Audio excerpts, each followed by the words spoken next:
So we have today are from Texas. First one, Nick, is from Dallas, and Elia is from Houston, or maybe the other way around. But if this is your first session, basically what we're going to do is we're going to give each entrepreneur 6 minutes to tell us about what they're doing. We are militant about that 6 minute mark. Once they hit the 6 minute mark, we're going to start clapping.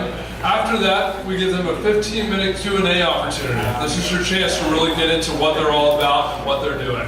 Midway through the presentation, we're going to tell you about the sponsors that make the coffee, that make this event space possible. But if you're unfamiliar with the Kauffman Foundation, basically the Kauffman Foundation is the one who started all these 1 million cup sessions.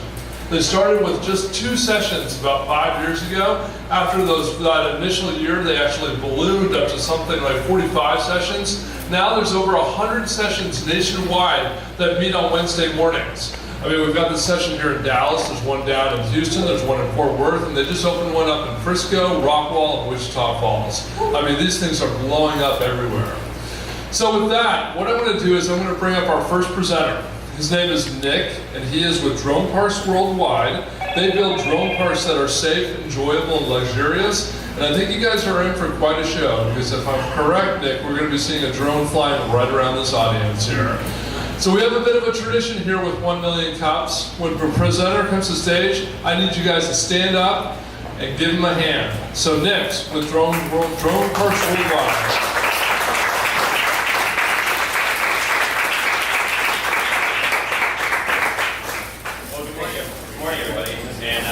So much for having me here. Thank you. My name is Nick, and I'm the founder and CEO of Drone Parks Worldwide.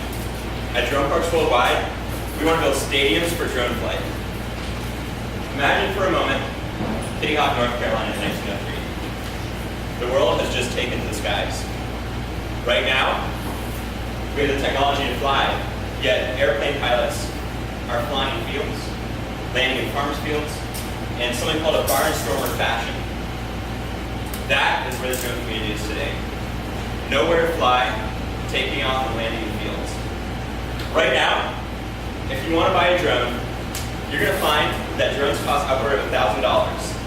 And if you have the money, you're also going to need technical knowledge and lots of time.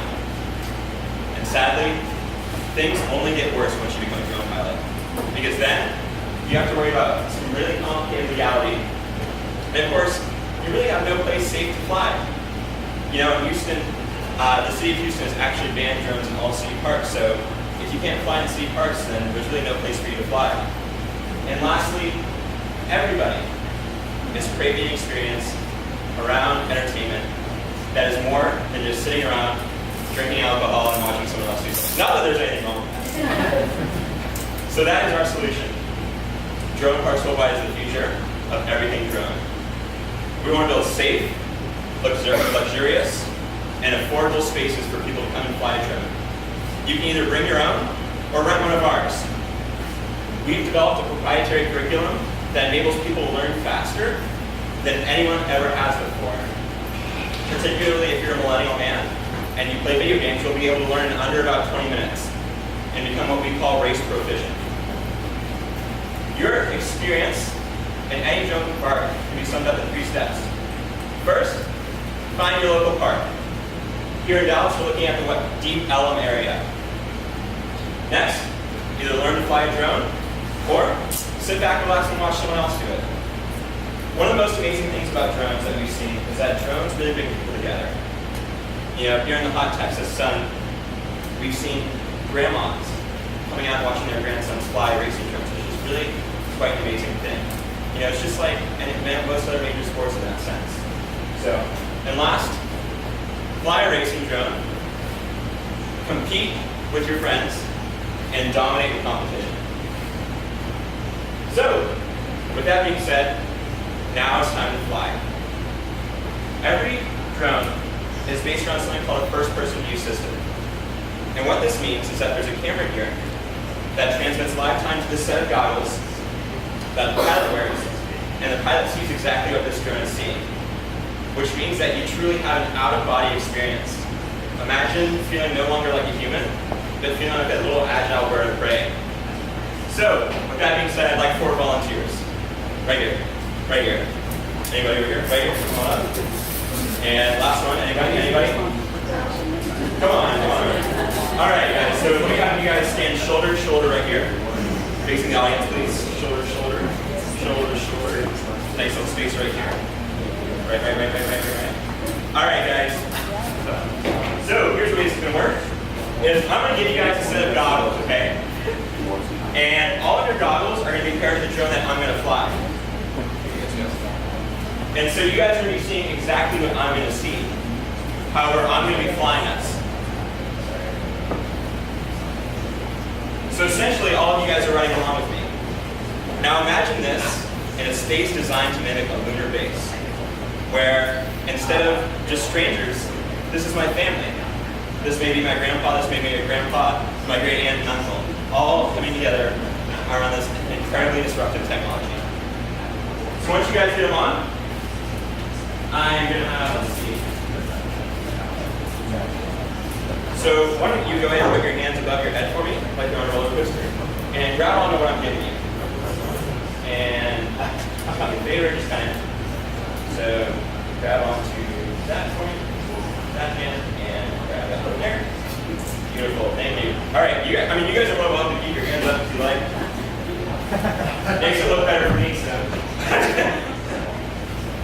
All right, guys, so I'm just putting my goggles on right now. So right now, these guys cannot see anything. They just see what looks like an old-fashioned TV screen. So what I would like you guys to do is reach in your pockets and just pull your wallets out, please. And just put them in front. It's part of our business plan. All right. So right about now, you guys should all see my face. Can you guys all see my face? Cool. Hey guys. All right. So I'm gonna put us right here on the stage. My goggles are going down on my face, and we're gonna go for a ride, guys. You guys ready? All right. Let's go.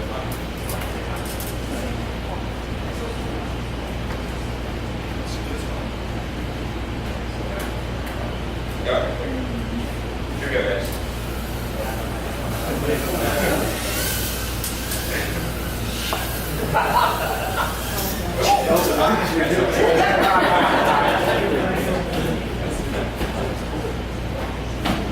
All right, we're gonna get back up and go here.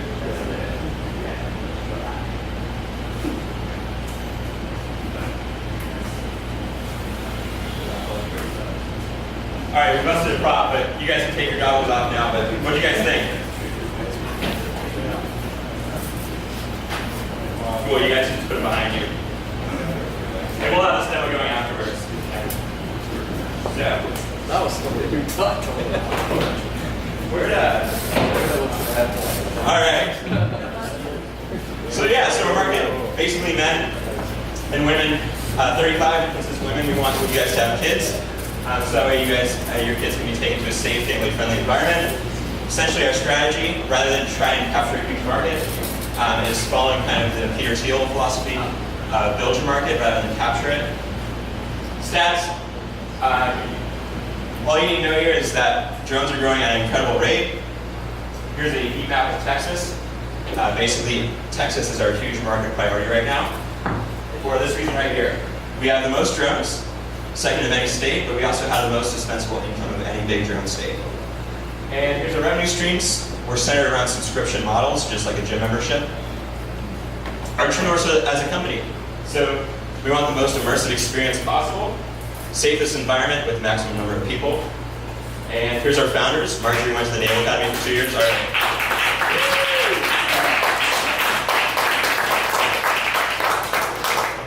Thank you, Nick. Yeah. So with You guys that, are serious about that. I'm going to hand this off to Chirag. He's going to do some Q&A with you guys. Hi everyone. That was a great presentation. I'm Chirag. I'm going to facilitate Q&A for us.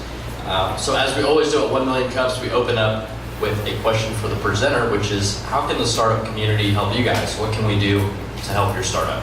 Yeah, well, we really came here for 3 reasons. First, we want feedback on this idea.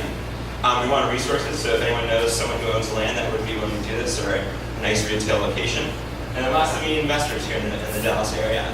So if you guys have any of these things, please come talk to me afterwards. And other than that, we just hope you guys learn something that you guys can take and apply to your startups or your lives from this presentation. So, yeah. Very cool. And yeah, for Q&A, we basically have about 15 minutes, so I'm going to come around. I think I saw your hand first right back there. Thank you very much. That's really very interesting. What would you call your unique proposition? Do you have a proprietary technology, or is your idea your biggest thing and then you're executing very well? What is exactly that's going to continue to be your competitive edge? Yeah, so essentially, so we are working on some proprietary technologies right now. We filed one patent, we have 2 trademarks pending, particularly on the term drone park is what our biggest trademark pending is right now. We're also working on developing our own proprietary drone. So essentially, here in the United States, we actually have no competitors. We're in a huge vacuum right now. However, we do have 2 competitors overseas.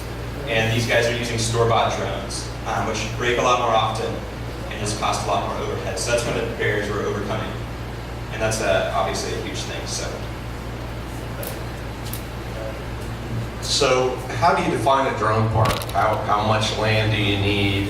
What facilities do you need on that land? I mean, it sounds like maybe it's a kind of real estate play in a weird way. Yeah, so it basically is. So kind of there's 2 waves of drone parks essentially. So the second wave is going to be what we call our granddaddy facility, and that's our stadium. And it truly is the size of a stadium. However, this first wave is going to be warehouse conversions. So essentially taking an old space, gutting it, and designing it to mimic a lunar base, which is a pretty cool idea. For the exact specs, we can talk to me afterwards. Put those handles up there. All right, yes. So, correct me if I'm wrong, but I still don't see what somebody can get from your drone park that they can't get from taking their own drone to a normal park. Yeah, exactly. So essentially, if you have your own drone, so 2 comments about that actually immediately. So our immediate kind of beachhead market really is not people who own drones immediately. It's really people who are more interested in flying drones, but encounter the barrier of cost and whatnot. So, however, if you take your drone to your own park, you really risk just making yourself vulnerable to all sorts of liabilities. So there's the liability of hitting someone, and this thing's a flying lawnmower, right? So, and then there's the liability of changing legality. So essentially, in the world of drone legality right now, you have this very kind of ugly birthday cake, wedding cake of laws. So essentially on the base level, you have federal, and then you have state, and then you have municipalities. And none of them are really listening to each other, just kind of regulating whatever they want. So, and oftentimes without telling the public either. I mean, we became victim to that. In Houston, there's one park we've flown at for probably dozens of times, and then one day, someone just showed up and was like, "Hey, give me your ID, don't come back." So, yeah, no drone pilot is invincible to the changing laws. So.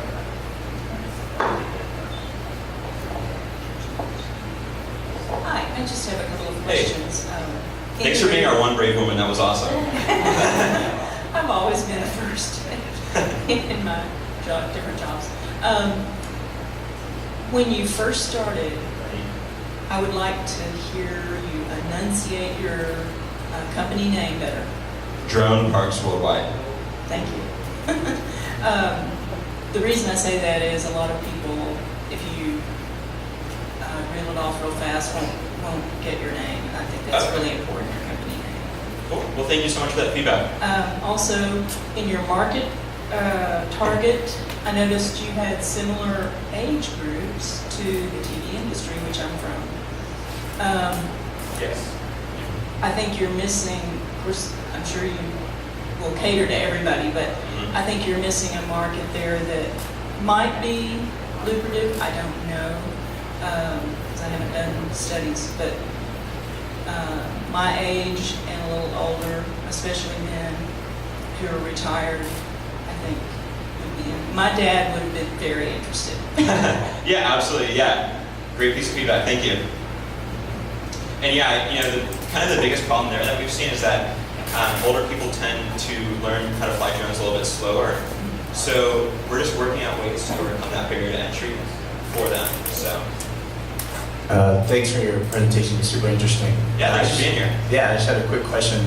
Curious what your background is or how you originally got involved in this company. Yeah, so my background is actually in traditional aviation.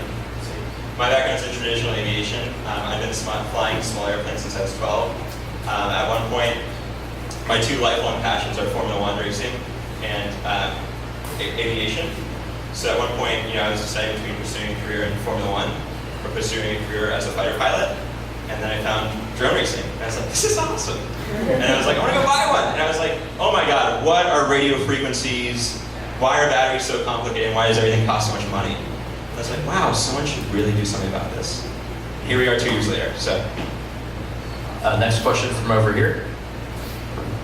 Yeah, I was just wondering, how do you define the membership? Is that like a time-based, month-based? and- monthly, yeah, monthly. Monthly? And does this affect like the Part 107, since this is commercial? Yeah, great question. So Part 107 did not apply here. So a little bit of background on the question. He's referencing something called Part 107, which is essentially your driver's license for commercial drone aviation. So essentially, like, I cannot make $1 from any drone in any way unless I have my Part 107. So in this context, it would not apply because the people who are coming in here are all recreational users, and they're not being paid to fly in this facility. So Are you providing the space and the equipment? And if you are, what are your prices, cost? yeah, so we are providing both. And we're actually providing space rental as well for corporations. So essentially, if you're a corporation, like let's say DEC is like, hey, let's go have some fun with every entrepreneur here, they could rent out our entire facility. So we're still working through our price points right now. And that's actually been a huge thing Marjorie's been doing as Chief Operations Officer, so yeah. Awesome. We have time for about 3 more questions. So I just want to say, if we don't get around to yours, please stick around after, and you can chat with the founder. You can also find them on Twitter at Drone Parks if you want to get in touch that way. I'm going to be trying to fly some more as well, so if anyone wants to ride. I enjoyed the presentation. I'm curious, like, what price point you're thinking for the subscription model, and if you've kind of done any market testing there, and then also what are your financing needs kind of going forward? Yeah, so essentially for the membership model, we're looking at between $40 to $90. And we're actually looking at kind of having a kind of like a gold level and a bronze level as well. Honestly, we're not going to really know until we open. And we have, that's the best data we've had, right? So we're planning to be able to quickly pivot after we open and adjust that price point. However, right now we're looking at between $40 to $90. And then funding needs, we are below $500,000 straight equity. And yeah, any more than that, can talk to me afterwards. So. I see a few more hands back here. Are you thinking something like a Top Golf kind Yes, of model? exactly. So, Yes. sorry. Right. So, You can just shout it out. What's that? Oh, the third. Okay, yeah, we'll check that. so I just wondered, do you have like a Top Golf model? Are you having like drinks and all those kinds of things? Yeah, so we've studied Topgolf quite extensively, and their headquarters is actually here in Dallas. And the major difference between us and Topgolf is Topgolf makes half their revenue from food and beverage. So essentially, we're looking at a food and beverage play down the road, not initially. So that's kind of the major difference. Other major difference is Topgolf's subscription, which a lot of people don't really have, is $250 a month. And it's really not that great, honestly. Yeah, it's like, hey, you get to play golfers for $250 a month, all right? So, yeah, that's kind of the major difference. But other than that, we're similar. So, Awesome. Anybody else had a question? Okay, one more here in the back. Awesome. Go ahead. So you mentioned warehousing or Yeah. warehouses Yeah. for your real estate. Are you looking at outdoor sites too? I know in the park near where I live, there's a lot of guys that go there on weekday nights to race through hoops and stuff through Yeah. that area. yeah, I think I know which, is it Carlton Park? Valley. Okay. Yeah. There's a couple of parks like that around town. We're really not too much into the whole park thing, honestly. The problem with that is it just kind of makes us susceptible to the same things. We're still susceptible to the same laws, liability, everything. So it really, honestly, it doesn't really get the community anywhere. So, follow up? I'll shout the follow-up. I was thinking more private land. Are you looking at private land for outdoor use, or are you looking just at indoor venues? So yeah, we've looked at private land. We just want to, as a company, the way we can return capital to our investors the best is if we make our company the less susceptible it can be to things like the FAA. And the way we do that is we do it by going indoors. So, yeah. Awesome. And then for one last question, I know we kind of got cut short when you got to your team slide. Yeah. So I wanted to give you a chance to walk us through your team. Yeah, well, thanks so much. So yeah, we talked about myself and Marjorie. Here's our advisors. We have Steve. He's a Formula One entrepreneur. Been doing it since early 90s. Sanjay, local Houston angel investor and wearables tech expert. Thomas, he's an MIT PhD researcher. Recently, Thomas did a project where he had 109 drones, I believe it was, flying autonomously at the same time. So that was pretty cool. And Mark, who is a former oil and gas exec. The thing about Mark is he's the best guy I've ever met at structuring things. So, and that's a huge thing for us, because the more structure we have, the better we'll be able to grow. So, yeah, that's our team. And, yeah. Awesome. Well, thank you again. Let's give it up one more time. Thank you, guys. Thank you, Nick. Thank you. Give you the chance to get all the stuff off stage here real quickly. So listen, we just, everything that we do here, it's all about sponsorships. From the coffee to the video in the back to the center that we're at here, it has to do with our sponsors. So if you're interested in becoming a sponsor, come see me, but I want to tell you a little bit about the sponsors that we have today. First of all, we want to thank the deck for this beautiful space to meet. If you're interested in taking a look at the deck, I'm telling you, this is a great place to work. If you see all those white tables in the back, those are all the co-working spaces. On Wednesday, it's co-working Wednesday, so you can actually work here for free. So if you're interested in doing a tour, seek out Emmanuel right here, our brave drone person holding the thing. And secondly, we'd also like to thank Mercedes, who's with I3 Mega Marketing Group in the back there. They provide solutions for small businesses and entrepreneurs, so certainly if you're interested in some expert videography and photography, seek out Mercedes in the back there. Also, we'd like to thank Big Frog. Big Frog is the one who's giving us the coffee today. So Big Frog is actually having their grand opening today, and what they do is custom t-shirts and more. If you go to the Big Frog store and use the coupon code 1MillionCups, they'll also give you a 10% discount on your order. So with that, we're going to move on to our next presenter. Our next presenter is Ilya with Carable, and what they're doing is they're changing the way that you buy and sell cars online. So can you guys stand up and give a big hand to Ilya?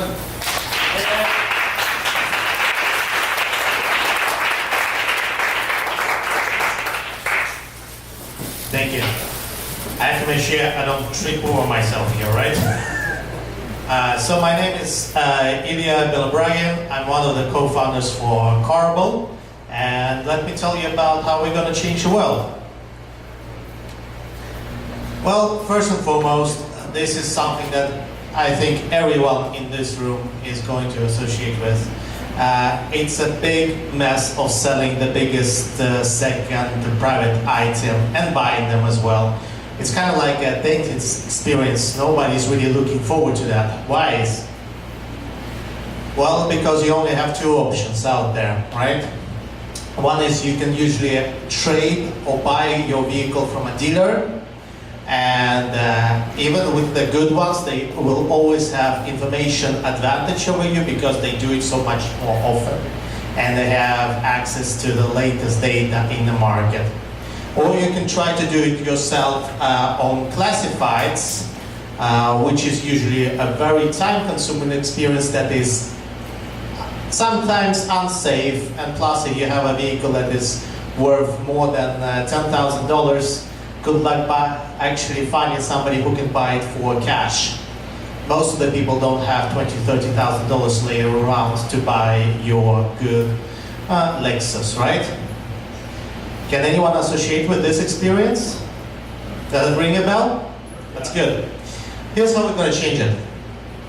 So, Carable, we take and secure the whole process from the peer-to-peer perspective. We start with every vehicle that's been sold is having a 241-point inspection. We like to be asset light as a company, so we don't do it ourselves. We have an exclusivity deal signed with Firestone Complete AutoCare using our proprietary software to inspect every car. So today we have 133 stores across Dallas and Houston already activated. They can do the inspections, and we can wrap it up across all the 2,000 stores across US. Do you trust Carable to do your inspection? Hell no. Who the hell is Carable, right? Do you trust Firestone? Well, probably 100 years old brand in the market that has done some good things, right? Then we put on a warranty and insurance on that inspection. So every car sold privately with a 3 months and 3,000 miles insurance. The reason why we can get it is because we have a Firestone inspection. So we can go to the companies such as Allstate and say, hey, would you like to actually have a warranty on this used car that Jim is selling? Hell no, we never seen that. What about if it was a Firestone inspection included in the whole thing? Well, maybe we'll think about it, right? Good. Then we don't set the price, we do it as an auction. The reason for it, every actually car market, every metroplex is a bit like a small NASDAQ. It's very complicated, the prices change, and events, tragic events such as a hurricane can change the market overnight. We don't like to predict, we don't want you to kind of be forced into a certain price, so you choose what sets the average price for the vehicle. And then finally, we only take a fixed fee and take care of the whole transaction. That means that the money is going either through escrow, but last but not least, because we have all those things around, we bring in the financing. That means that this is completely new from the point of the market. Suddenly you can have Ally, Wells Fargo, Chase, financing buyers for your private vehicle that's worth over $30,000. Now suddenly you open up the whole market, right? Then you can sell and buy cars to each other. That's been inspected, they have a warranty on it, and you can have buyers that actually can get financing for it, right? And finally, of course, all the money goes through the banks and the whole process is very much safe. That's how it's functioning. This is our partners, Firestone, Black Book for Valuation, Mapfre is a big international company from a point of the warranty perspective. We have Escrow, we Assembly, Wells Fargo. We also are signing up with Carfax, vehicle history, and what's not on there is as well Ally Financials. So the whole ecosystem. This is where we are right now as the pilot goes on, right? And what do you want to have? Well, we like to have more friends around in Texas. We're coming all the way from Europe, where we have been tested out this model in Sweden quite successfully. Sold over 2,000 cars over there. But Sweden is a really small market, 9 million people, less than Houston and Dallas combined. So we got here because here things are getting crazy, and this market is going to be breaking open, and we're going to be the ones helping the consumers out there. So tell your friends, if you want to actually have a car that you want to try out, try and sell it with us. It's for free for now to sell with us. We only have a fixed fee for the buyers. And well, any kind of support, any kind of ideas, we'd like to hear them. So Carable, it's fixed fee, it's auction, you get the best price. Most importantly, we are asset light, scalable. We'll never take a car on our balance sheet. That is not our play. And we want to make sure that you drive away happy, both the buyer and the seller, bringing transparency into the used car market that has been needed for so long time. Thank you.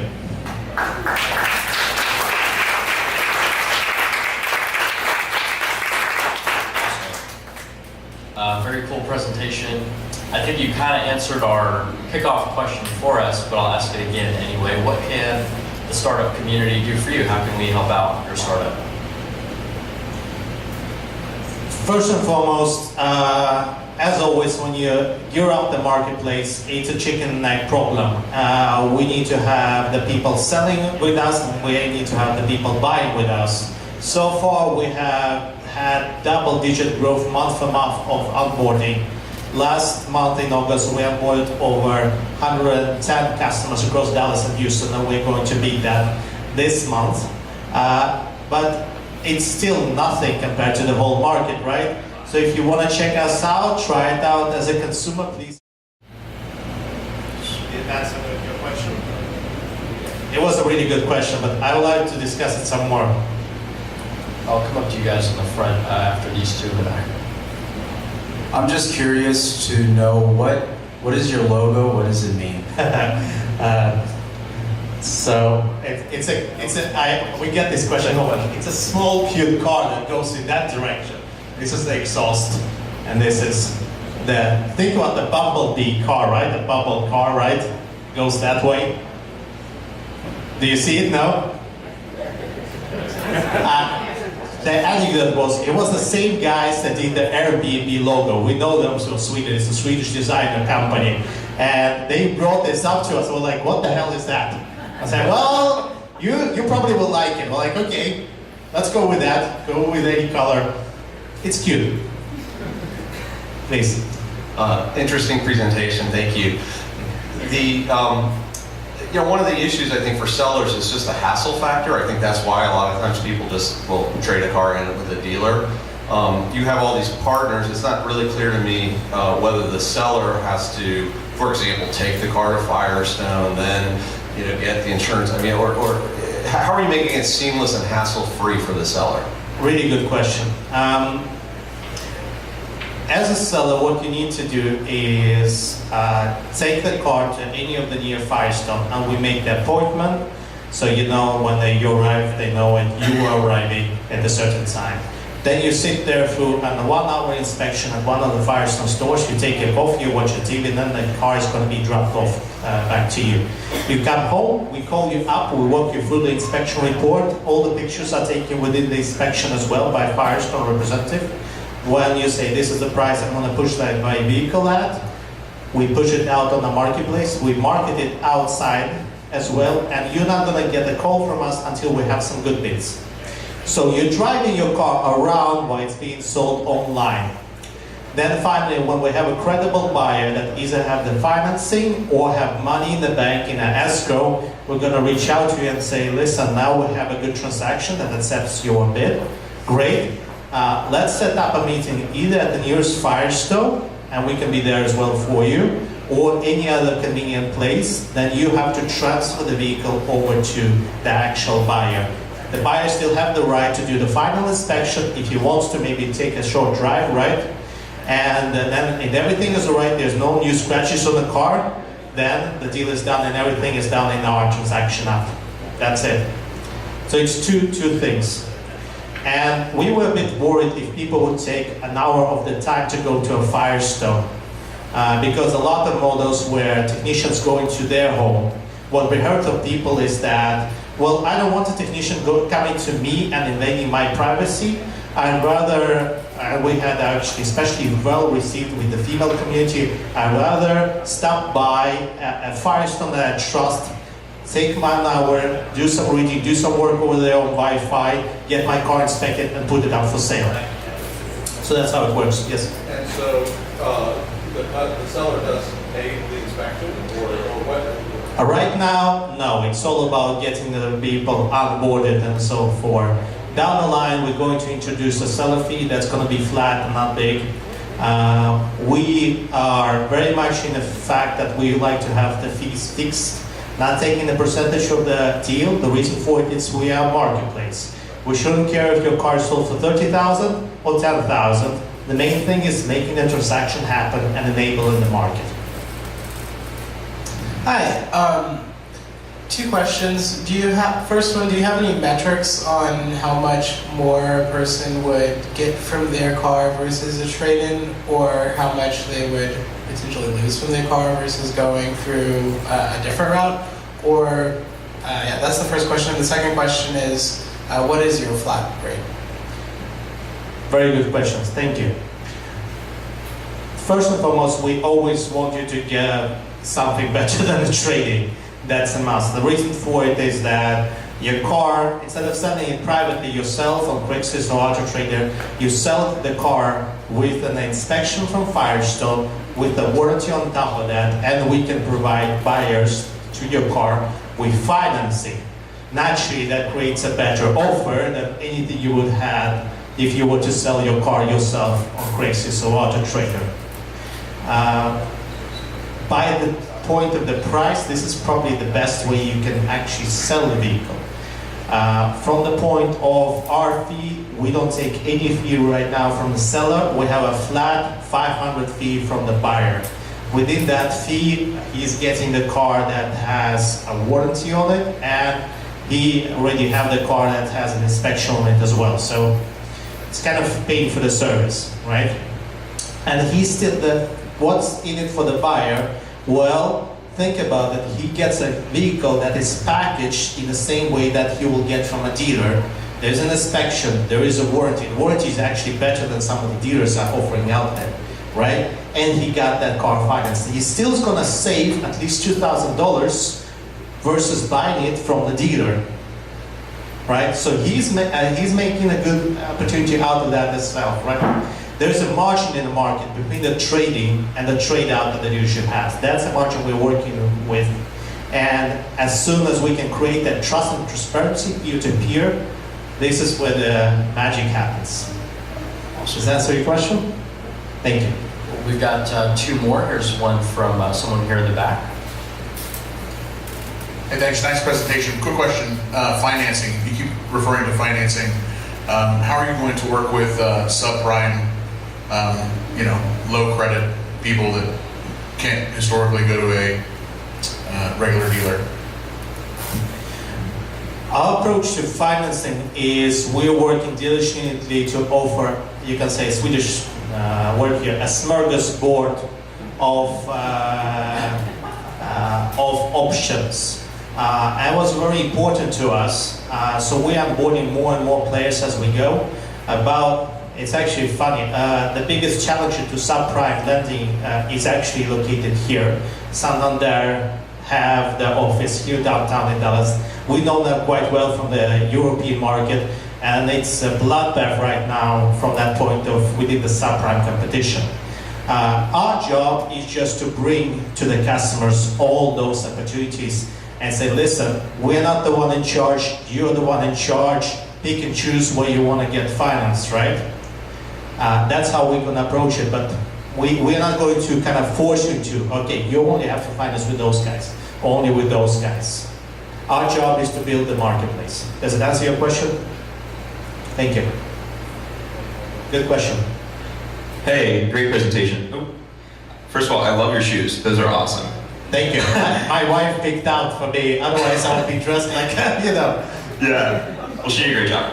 Can you just explain kind of the difference between you guys and Carvana? Because I'm not sure I really understand that.